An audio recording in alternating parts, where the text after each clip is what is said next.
Antarctica, the world's greatest freezer, is melting. Trillions of gallons are draining into the oceans. Sea levels are rising. It's happened before, and it's happening again right now. It's not a question of will sea level rise a large amount. It's only a question of how fast that will occur. How will humans fight back before our cities are inundated? Holding off the sea would be the major employer of the world by 2100. Massive levees to defend our coastlines. Floating towns and cities. Vast dams connecting continents. It's our greatest challenge yet, Earth underwater.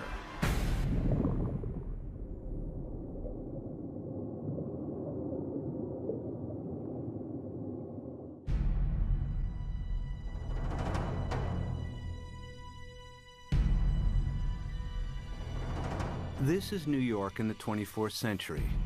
Sea levels have risen by 120 feet. Manhattan is flooded. What could cause such a terrifying scenario?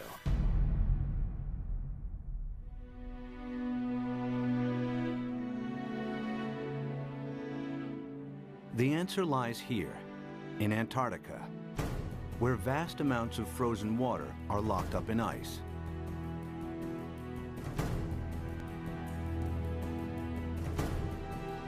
Some of Antarctica's ice sheets are more than 2 miles thick. If melted, this ice would dramatically raise sea levels. And the melting has already started. Taxi Jackson, please.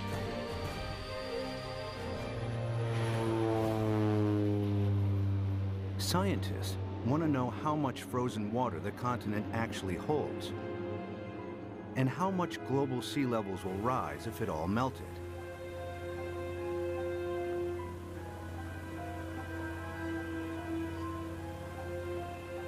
Specially equipped aircraft send radar beams deep into the ice, which reflect off the bedrock and measure the depth of the ice sheet.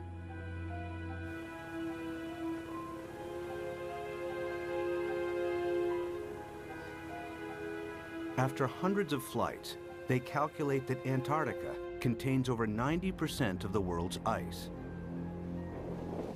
Together with Greenland, it's enough to raise global sea levels by an astonishing 230 feet. This is what North America would look like if all of the planet's ice melted. Europe would also shrink. London's Tower Bridge would become a solemn monument in the sea. Berlin would be flooded, as would Paris. But how likely is such a scenario? Is sea level rise reality or myth?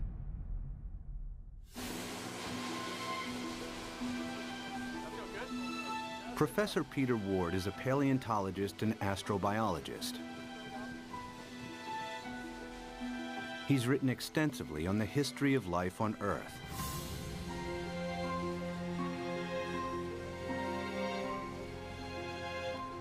Today, Ward wants to know what would happen to our planet if sea levels rise foot by foot.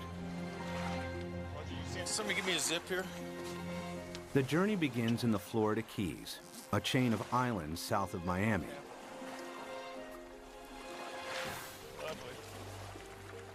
He's looking for clues from the past that may help predict the future of our planet. All right, guys, you want to go swimming? You ready?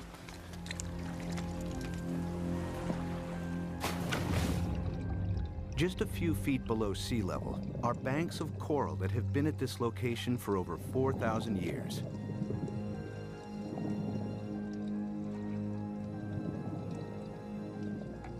During this period, sea levels have been stable, not just in Florida, but around the world. Who's going swimming with me? Come on, boys.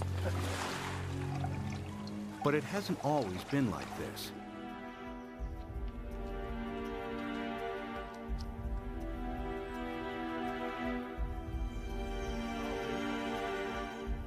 A few hundred yards from shore, Peter visits an abandoned quarry that reveals startling evidence from the past.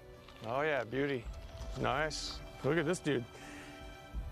Sitting right in growth position, grew straight up. Very nice. I came here at a very young 23 years of age. Our professor brought us to this quarry and said, this is a perfect reef, and it is. Look at this big coral sitting right in place. This is how corals grow straight up. And not very far offshore from us, we have these same corals living in place. And these things have to live in at least 10 feet of water. So we're sitting here. There's not been any volcanism. Nothing has lifted Florida up. How could you get this coral this high up in the air now, unless you had sea level, at least another 10 feet above this? It was the first indication to me that sea level, which I knew had gone down and come up, but I had never thought that it could be higher than it is now. If history repeats itself, our coastal cities would be inundated. Sea level rise is not a myth. It could happen again, just as it's happened before.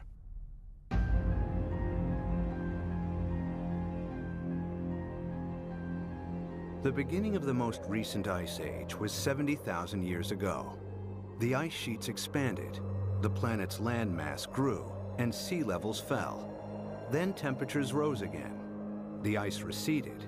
Sea levels climbed and eventually settled at today's coastlines. But global temperatures are on the rise again. This time from humans burning huge amounts of fossil fuels. They produce CO2 and other greenhouse gases that heat up our atmosphere. Whenever global temperatures rise, sea levels follow. We have emitted so much carbon dioxide that the amount of carbon dioxide in our atmosphere has increased by about 1/3 in the last 100 years, and it is now higher than any time since at least 1 million years. We expect about 3, 4, even 5 degrees centigrade warming in this century. The warmer it gets, the faster the sea level rises. That means sea level rise will get faster and faster as we heat up the planet more. Of course, predicting future sea level rise is difficult, as the planet has never before experienced the dramatic increase in CO2 of the last 100 years. But Professor Rahmstorf's climate model predicts a maximum 6-foot sea level rise this century as higher temperatures kick in.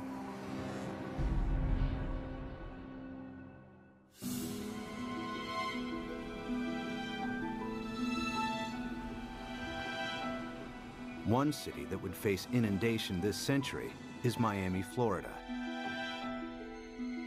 Just a few feet above sea level, it has virtually no defenses against a rising ocean.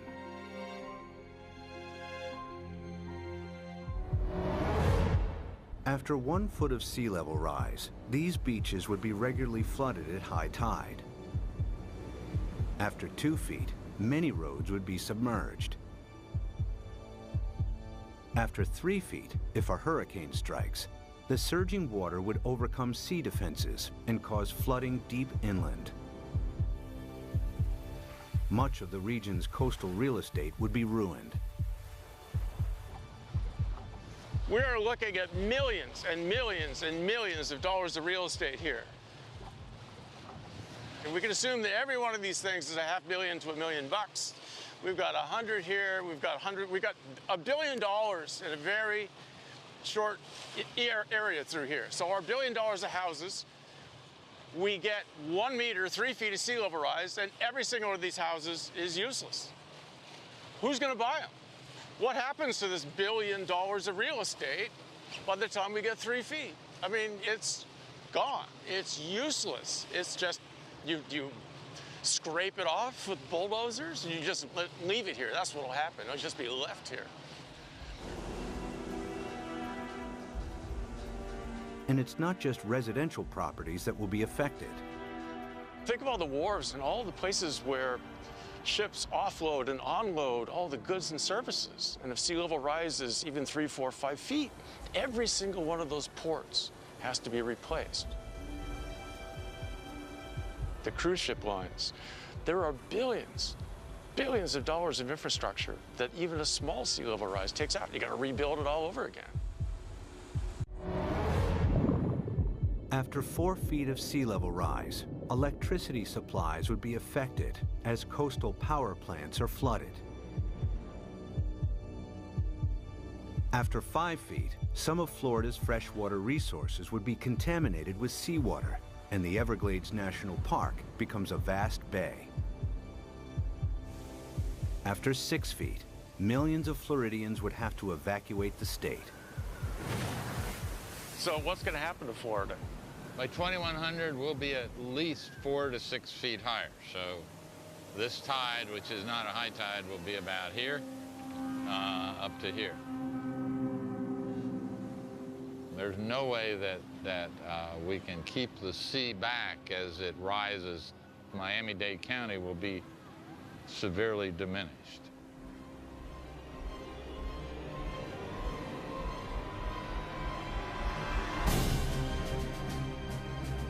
By 2100, after 6 feet of sea level rise, Miami would look like this. There's no way to prepare for this. You can't put levees around the kind of sea level rises we're in for.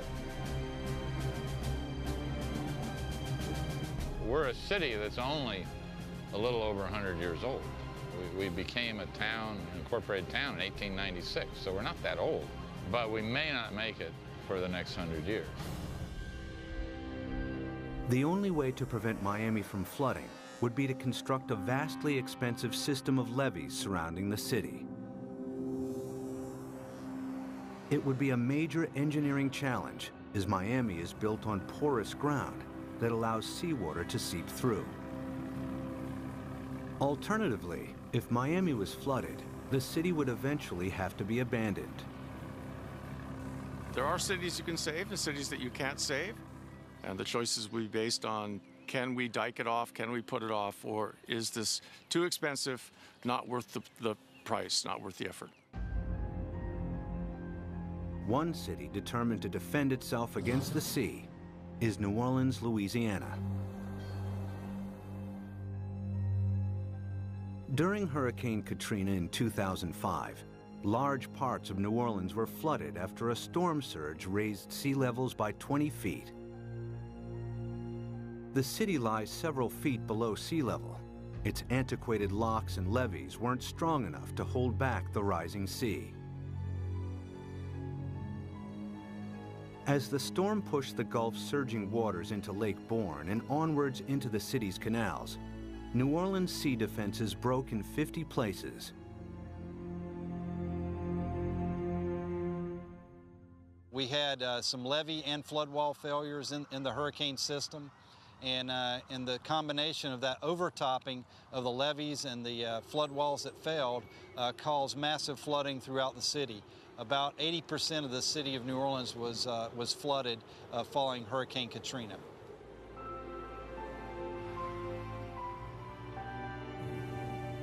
It took weeks before the floodwaters were pumped out and residents were able to return. Among them were Victory Wallace Taylor and her son Peter, who returned home to a badly damaged house.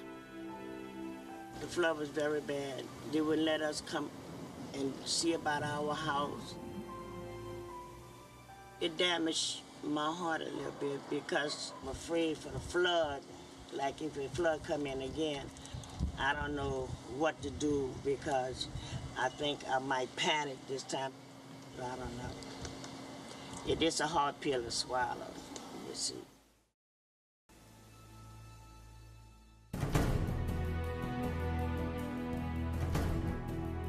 To prevent New Orleans from flooding again, the U.S. government is investing billions of dollars in the city's sea defenses.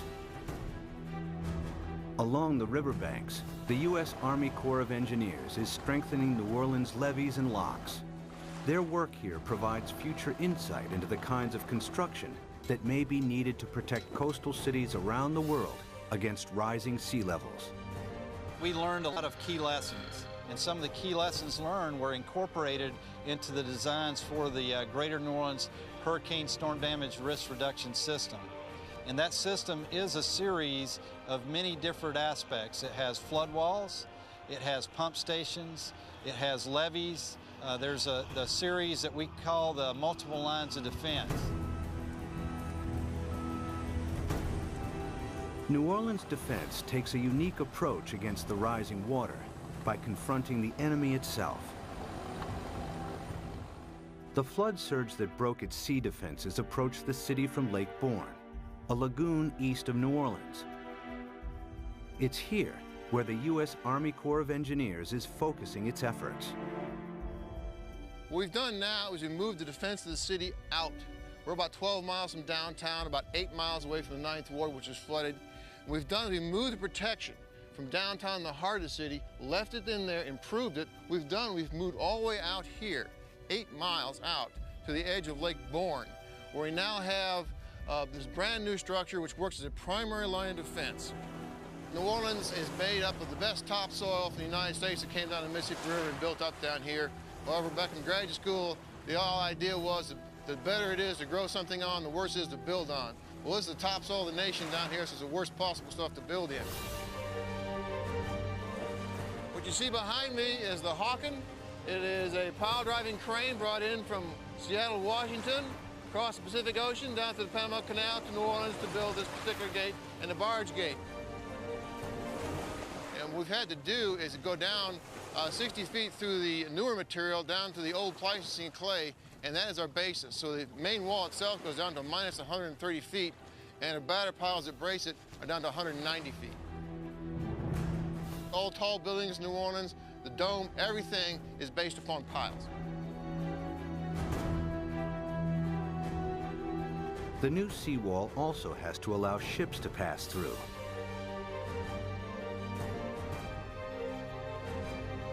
Dry cofferdams are put in place to construct barge and sector gates. The concrete is poured, the dams are flooded, and the gates can be completed.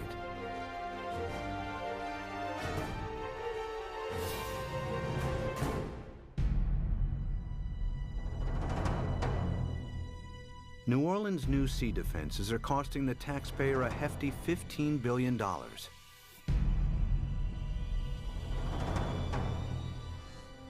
But their design only accounts for storm surges that build from sea levels today.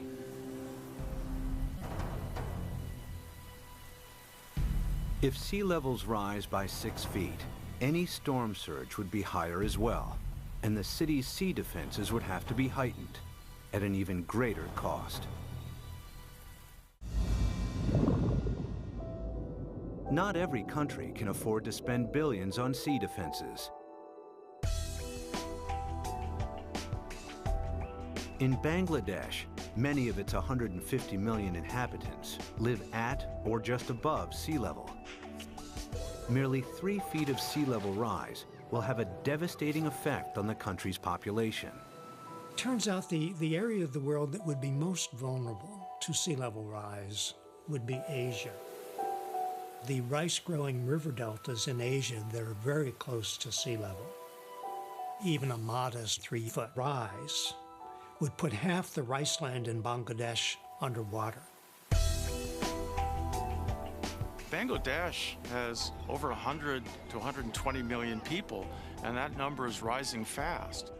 A great deal of its land just simply gets covered by water.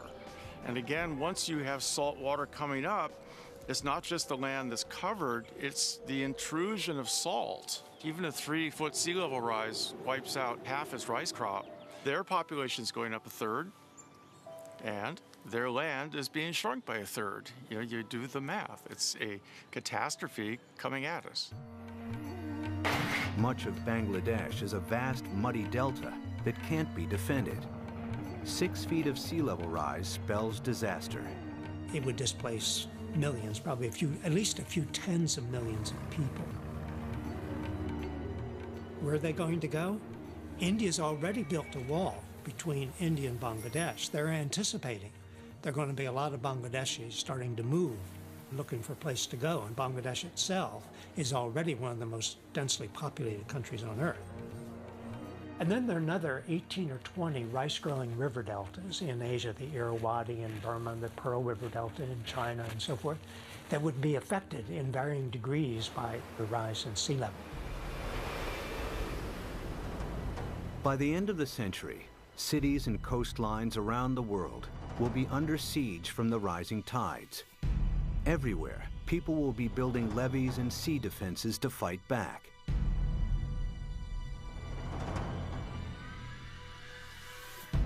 But sea level rise won't stop at 6 feet. They're likely to rise at an even faster rate. As the predicted melt of Greenland and Antarctica accelerates, exposed cities may not have time to build new sea defenses. Clues about the speed of future sea level rise are found during the time of the last ice age. As global temperatures rose, the planet's ice sheets melted into the sea. Sea levels increased by a staggering 390 feet until they settled at today's levels. How fast did this happen? The answer may help predict how quickly sea levels could rise in the next century, and how much time we have to defend our coasts. Professor Rick Mortlock is one of the world's leading experts on past sea level rise. He and his team collect fossilized coral from the seabed. In the lab, they analyze and compare the exact depth and age of each sample. A clear picture emerges of how fast sea levels rose thousands of years ago. We have two pieces of fossil coral that was recovered from drill cores off of Barbados. So by dating these samples and knowing the depth at which they were retrieved, we can use that information to create a point-by-point reconstruction of sea level for the last 20,000 years. There's one particular sea level rise of interest. We call it Meltwater Pulse 1A. During that period of time, we believe sea level rose about 20 meters in 500 years, or about 4 to 5 meters per 100 years. If the same happens again, it would translate to as much as 16 feet of additional sea level rise in the next century. Factor in today's affairs, and the rise may be even faster. If we don't get emissions under control, the rate of sea level rise will keep accelerating. And so in the next century, it's not only that we get the additional 5 to 7 feet that we got the last century, that's going to happen, but we add on to that. So now we're looking by 2200, probably at least 15 feet above, and probably 20. By 2100, the cities will know that they are doomed. The coastal cities, anyway. If the oceans rose with accelerating speed, the planet's most exposed cities may not have time to build adequate sea defenses. Sea levels would rise by 16 feet per century. New Orleans could flood, followed by Miami. Miami's the worst off, and New Orleans, those are two cities that will have to be abandoned, I imagine. As southern Florida is lost to the sea, other coastal regions will also struggle to hold back the tides. Among them is the San Francisco Bay Area, with its 7.5 million people. The San Francisco Bay Area is particularly vulnerable to sea level rise because of our history. Although the bay is big, it's very shallow. 2/3 of it was less than 12 feet deep. So lots of it was filled and reclaimed. We're standing here on reclaimed land, and all of downtown San Francisco, the financial district, is on reclaimed land. We've already seen 7 inches of sea level rise in the bay over the past century. We know this because the longest continuously operating tide gauge in America is at the Golden Gate. So we have 154 years of data. We're just now beginning to realize with accelerated sea level rise, we're going to have to prepare and have a new plan for how we deal with it in the Bay Area. If sea levels rose by an additional 16 feet per century, hundreds of thousands of people would lose their homes in the Bay Area.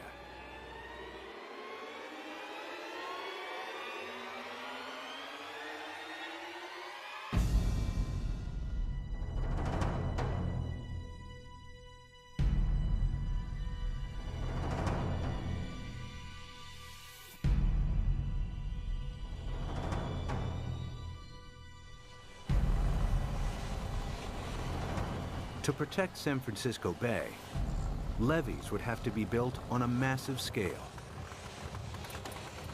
The silver lining is the engineering will create so many jobs. Holding off the sea will be the major employer of the world by 2100, I think. This is going to be worldwide. We're going to have a damn revolution. The bay's entire coastline would have to be defended with levees in order to protect it. But in the east, the Sacramento-San Joaquin Delta would remain vulnerable because it's at or below sea level. The Delta has some of America's most fertile farmland. The most important part is food. It's unbelievable the proportion of human food that comes from land that is at sea level, not necessarily right next to the sea, but at an elevation that will be impacted by sea level rising. Sea level rises a little, all those fields next to it, even if they're not covered by the sea, are rendered useless for human crops by the sea. If the Delta and its farmland were lost to the sea, California's food supply would be in jeopardy. The Delta is also one of the main sources of fresh water on the American West Coast. This is the hub of California's water supply. 26 million people drink water that comes from this estuary. That's a huge number. 2/3 of the population of California gets water from this estuary. If you raise sea level even a foot, which in our mind isn't all, as geologists, that doesn't seem like much, yeah, but that's common, yeah. If you raise sea level a foot, the work that we've done suggests that you will salt up this end of the Delta, even if the levees all stay together, even if they don't fail. If sea levels rise by 6 feet this century, local rivers will be contaminated with salt, and California's main fresh water supply will be lost. In the next century, after an additional 16 feet, the entire Delta will be claimed by the sea.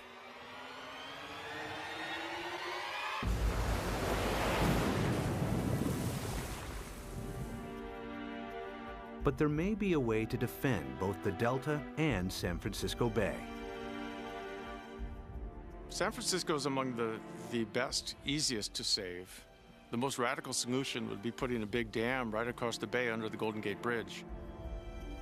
On the ocean side, the sea is about 130 feet deep.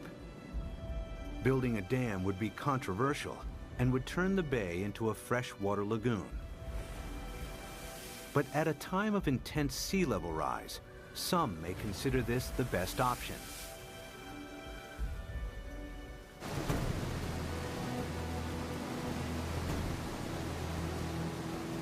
Using cutting-edge technology, huge dredgers could pick up sand from the seabed nearby and deposit it as the dam's foundation.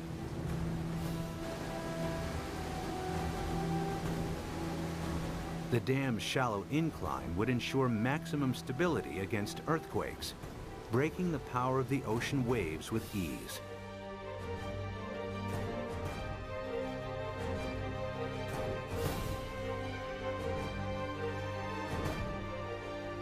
Vast pipes and pumps would be installed to keep the bay's river water flowing out to sea.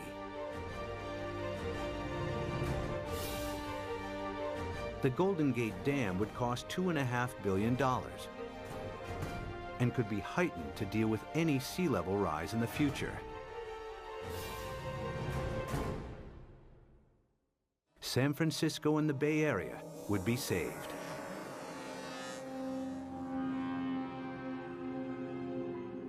One region that may benefit from the U.S.'s sea defenses is the Mediterranean. It's flanked by countries both rich and poor that have thousands of years of history. The Mediterranean has a unique feature, a narrowing at its mouth. The Straits of Gibraltar are between 10 and 20 miles wide, stretching from southern Spain to Africa. A dam could keep the rising water of the Atlantic separate from the Mediterranean. There's been a plan since World War II, for instance, to put a dam between the Rock of Gibraltar and Morocco on the African side. A dam big enough that sea level rise does not affect the Mediterranean. But building a dam here has one major drawback. Every year, the Mediterranean loses 2 feet of sea level through evaporation that is compensated by the inflow of water from the Atlantic. The dam would cut this off. In the case that you build a dam in the Gibraltar Straits, there will not be the flow of water from the Atlantic. So in the case that you cut the flow, so there will be a evaporation, there will not be compensation, and there will be a permanent drop of the water level. After years of evaporation, the Mediterranean would turn into a stagnant saltwater lake. Eventually, the sea would dry out. And if then the sea level would rise, let's say another... Sea defense engineer Peter Janssen maps out possible solutions on how to keep the Atlantic flowing while building the world's largest super dam. I looked at the surroundings. I looked at what may be required to make a closure. And then, well, I thought it may be feasible.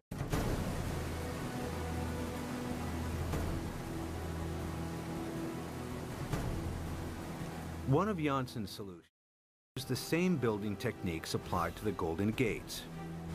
The dam would be 20 miles long and tower 1,250 feet above the seabed, the same height as the Empire State Building. Another solution is to keep the natural flow of the Gibraltar Straits. Huge amounts of Atlantic surface water will flow into the Mediterranean.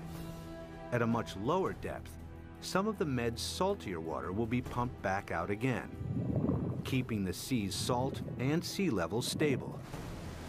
The world's greatest super dam would cost $275 billion. The total cost related to what may be the impact for all the cities around the Mediterranean, it seemed acceptable. It may be a solution. The Gibraltar Dam would be the world's largest man-made structure, using enough rock to build 1,000 Great Pyramids. Although the dam would cut off the migration of marine life between the Med and the Atlantic, it would save the entire Mediterranean coastline from flooding. It's certainly technologically possible. The old cradle of civilization becomes really the center of civilization. They would be the last coastal cities never affected by sea level rising.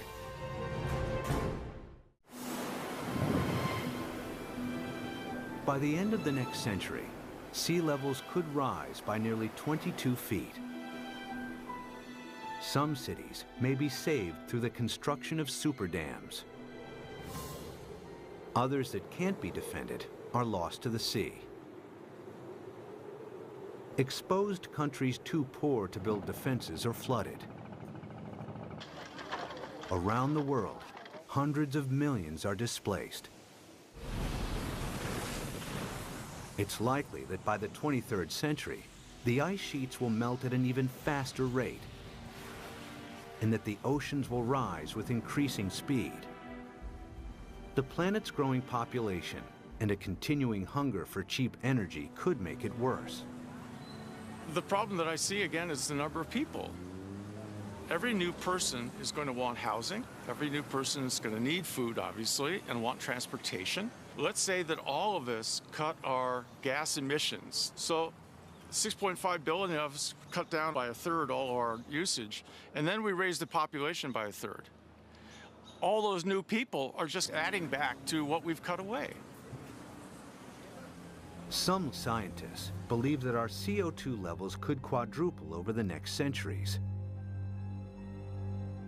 It would mean reaching CO2 levels last seen over 50 million years ago, when there was no ice on the planet and when sea levels were more than 230 feet higher than today.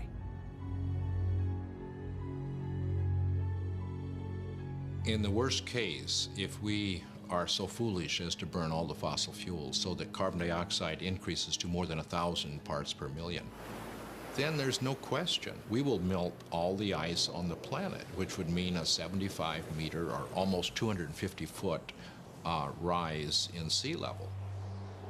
It's not millennia. It's not going to take thousands of years.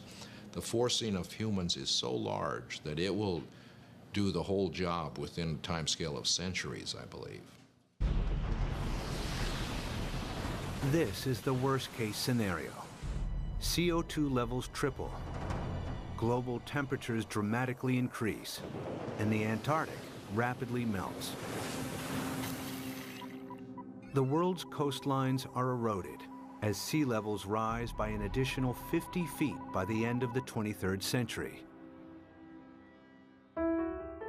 One rich city that would struggle to defend itself is London, Western Europe's largest metropolis. Its main river, the Thames, is tidal, and water levels vary by up to 22 feet. The Thames barrier defends the city against storm surges from the sea. If a tide is unusually high, the barrier closes its gates, and inner London is protected. If sea levels rise by 6 feet, the barrier would have to be replaced by a huge seawall upstream. But if they rise by 50 feet per century, there may not be enough time to build adequate sea defenses. It would be a disastrous situation. It would mean you simply can't inhabit the coastal areas because you will have a continually changing sea level. So we really do not want to go down that path.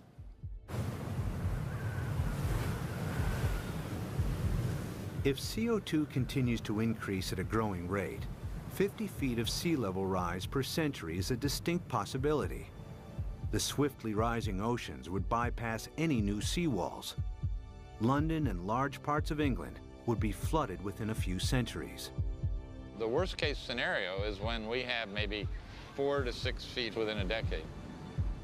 That's not the kind of thing where you sort of sell your houses and say it's going to be okay. But you're trying to get out of there without drowning. It's going to challenge the existence of civilization. One of London's most famous landmarks, the Tower Bridge, would become a somber outpost in the sea. I mean, there would be a degree of panic that we cannot imagine as each country tried to figure out how it somehow could survive.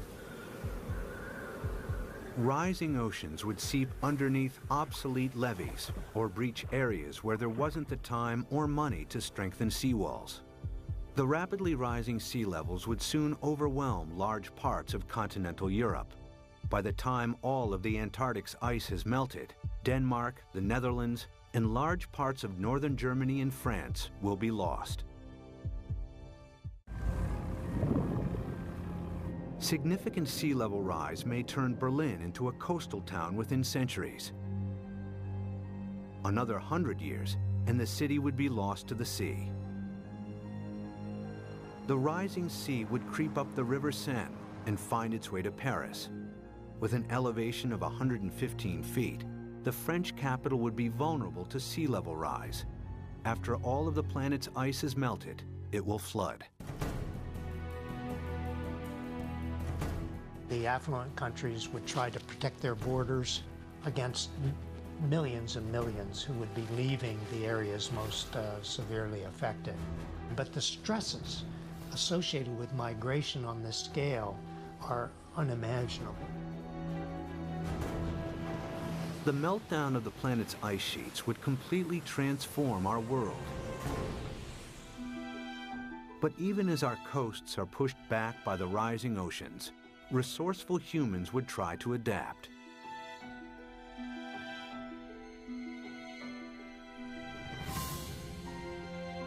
There are already plans to rescue New York.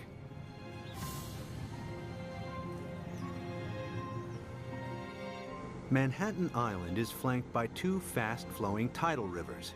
The entire city is directly exposed to the North Atlantic and extremely vulnerable to sea level rise.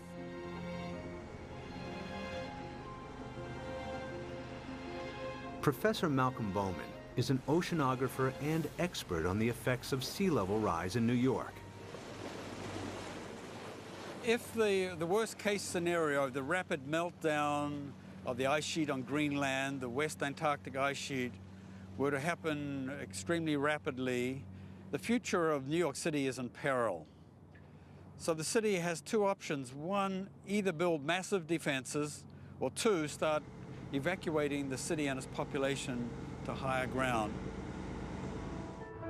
The flooding of New York's underground installations would only be the first in a series of catastrophic events. After the first 6 feet of sea level rise, parts of lower Manhattan would be submerged. If sea levels rise by 50 feet, the water would move into Times Square. Behind me is the Manhattan Bridge, with sea levels rising 250 feet. That bridge would have seawater lapping around the roadway. New York City as we know it would not exist. But there is a way that New York might adapt even to extreme sea level rise. The idea is to build on water. Here in the Netherlands are several communities of floating houses. Koen Olthaus is a visionary architect who believes these houses are the beginning of a new trend in design and construction. So what you will see is that people go and design floating apartment buildings and really floating structures like 200 by 200 meters with roads on top of it and with cars on top of it and houses. Such floating cities could be built with a new lightweight material that's like a concrete sponge. The beauty about floating cities is that you don't have to protect them from nature. They just go on with nature, they live with nature, and will just go up and down with the water. Olthaus has designed a seawall to protect Manhattan, with floating districts attached to it. New York, we're going to build a new Wall Street around it, around Manhattan. So we can redesign the city around it, or even having floating leisure around it, floating agriculture. A floating New York is still in the concept stage. But one day, this may be the solution for hundreds of coastal cities facing inundation. The best silver lining of the whole thing to me is that it will require a united world. A world war against sea level will have to bring all of the squabbling governments to act together. The sea doesn't care what your national boundary is. It's an equal opportunity flooder. We will have to, as a planet, come at this in a united fashion. Whether it's the construction of massive seawalls or super dams, sea level rise will happen. The question is not if, but how fast and how much our oceans will rise. Much will depend on our own CO2 emissions. Humans will need all their ingenuity to meet the world's greatest challenge yet. When when 7 p.m. feels like this, you must be watching the National Geographic Channel.